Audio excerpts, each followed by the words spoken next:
मित्रों, आज भारतीय जनता पार्टी की संसदीय बोर्ड की बैठक आदरणीय प्रधानमंत्री श्री नरेंद्र मोदी जी की उपस्थिति में और सभी संसदीय बोर्ड के सदस्यों के बीच में हमारी आज बैठक हुई।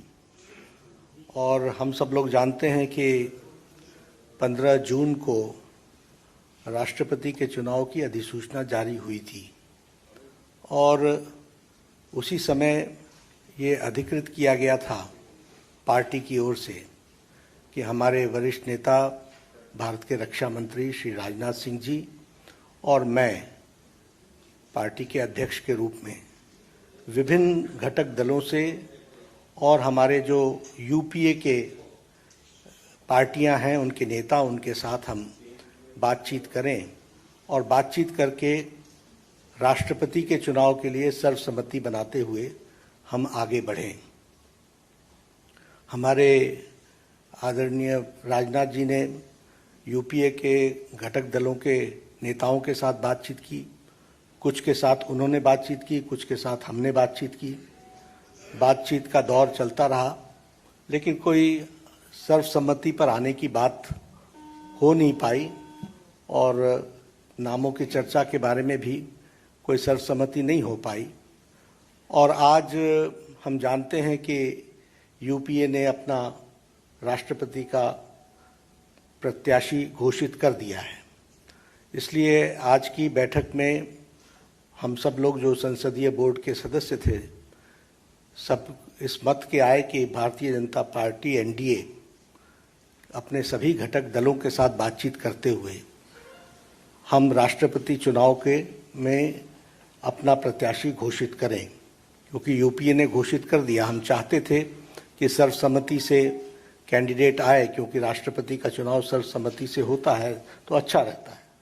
लेकिन इस प्रकार का उन्होंने जब कैंडिडेट घोषित कर दिया तो हम लोगों ने आज बैठक में हमारे अपने एनडीए के घटक के लोगों के साथ बातचीत करते हुए और लगभग 20 नामों पर हमारे यहाँ लंबे दौर की चर्चा हुई और चर्चा में सब लोगों के साथ बातचीत करते हुए एक सर्वसम्मति इस बात पर बनी कि सभी नामों पर चर्चा हुई, विस्तृत चर्चा हुई, लेकिन कुल मिलाकर के ये बात सामने आई कि हमें प्रत्याशी के रूप में कोई पूर्व से ढूंढना चाहिए, भारत के पूर्वी क्षेत्र से ढूंढना चाहिए और हो सके और हमारा प्रयास हो महिला को हमको स्थान देना चाहिए।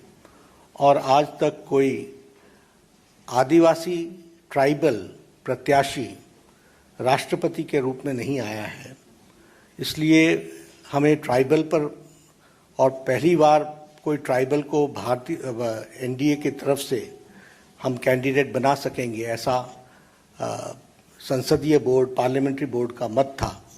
और इसलिए श्रीमती द्रौपदी मुर्मू इनको राष्ट्रपति का प्रत्याशी घोषित किया गया है एनडीए की तरफ से।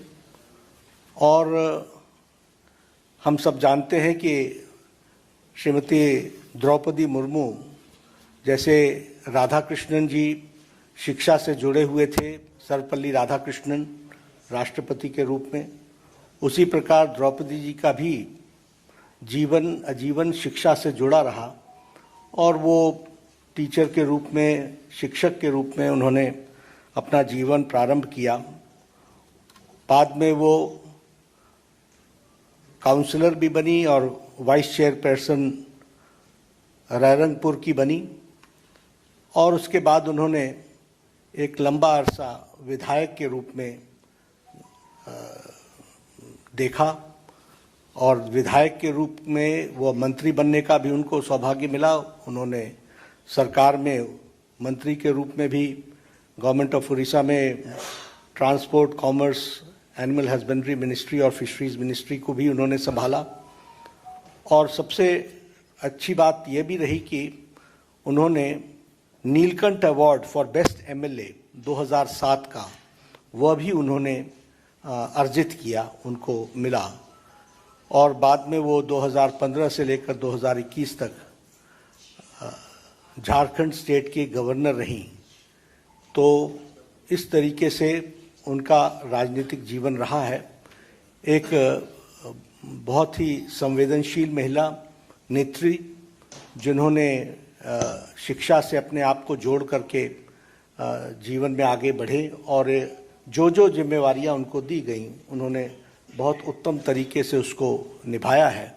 इसलिए एनडीए ने और एनडीए के सभी घटक दलों के साथ बातचीत होते हुए आज संसदीय बोर्ड ने श्रीमती द्रौपदी मुर्मू को अपना राष्ट्रपति के कैंडिडेट के रूप में घोषित किया है। बाकी जानकारियां और डिटेल हम देंगे, उनका बायोडाटा आपको अटैच कर दिया जाएगा। यही घोषणा मुझे करनी थी, तो ये भी सब डिटेल्स वर्कआउट होगा, हम लोग उसके दृष्टि से चर्चा करेंगे, लेकिन घोषणा हुई है, यह मैं कहना चाहूँगा। बहुत बहुत धन्यवाद।